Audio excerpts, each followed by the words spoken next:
Hey guys, let us begin with the discussion of the important newspaper articles for yesterday's The Hindu. And the first important article is about the death penalty. SC moots fair hearing.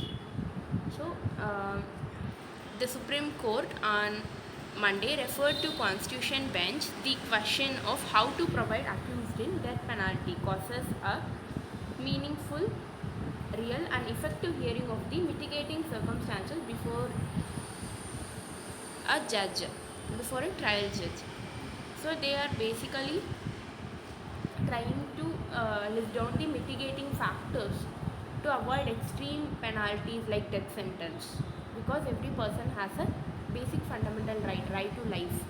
So if we are taking someone's life, it's not so right as per the Indian law system, right?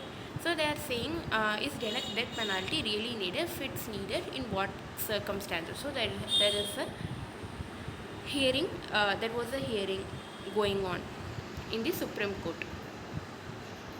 So AC acknowledges the need to give accused in death penalty cases meaningful, real and effective hearing. So they need some effective hearing to justify their viewpoint. It finds that past judgments do not address the sufficient time. Accused may need to present his or her mitigating circumstances before the court. So they must be given an opportunity to be heard or express their viewpoint. SC discussed the need to reform a uniform framework for trial judges to determine mitigating factors in death penalty cases. So we have to try to avoid this particular death penalty punishment as much as possible. So there was a hearing went on about this. So this was that particular news.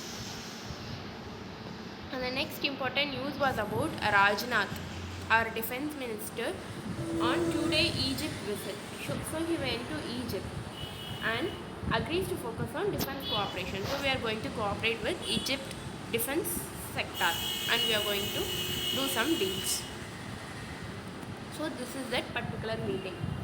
This is Egypt President Abdel Fattah al-Sisi.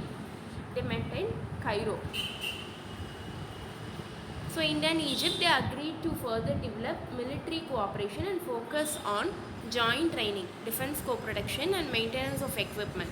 This was agreed as Defense Minister Rajnath Singh called an Egyptian President Abdel Fattah al-Sisi in Cairo. So they are going to do some good cooperation, military cooperation and joint training, military exercises kind of thing will be conducted. So this was on a 2-day visit by our defense minister. So they are together also planning to fight against the terrorism,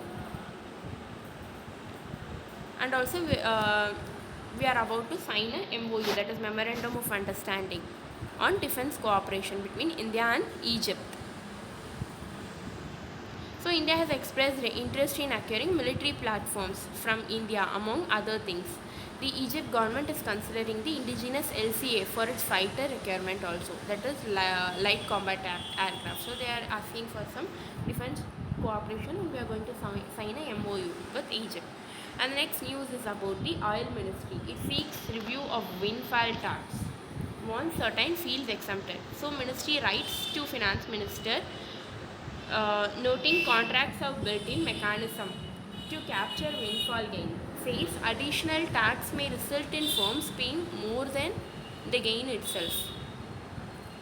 So oil ministry, it is asking for a review of the windfall tax and ask for some exception, and they are writing regarding this to our finance minister,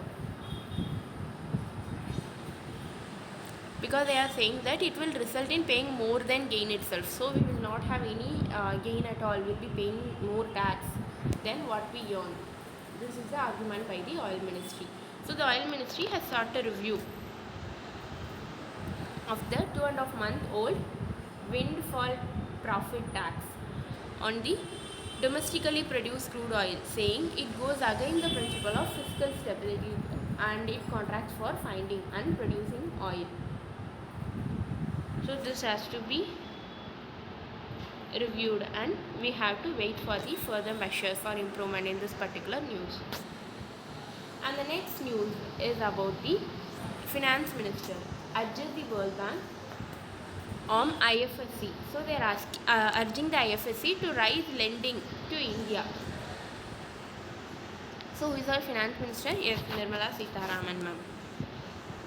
So she has urged the World Bank investment. It is a private investment IFC, that is International Finance Corporation, to increase lending to India to more than 2 billion in the next 2 years, and to 3 to 3.5 billion over the next 3 to 4 years. So they are asking for an increased lending so that we can do more such development activities.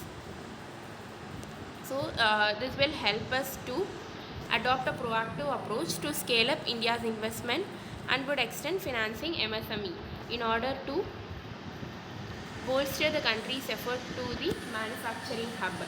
So this was a particular push or move. So these are some of the important news articles given in yesterday's Live Hindu. That's all for today. Thank you.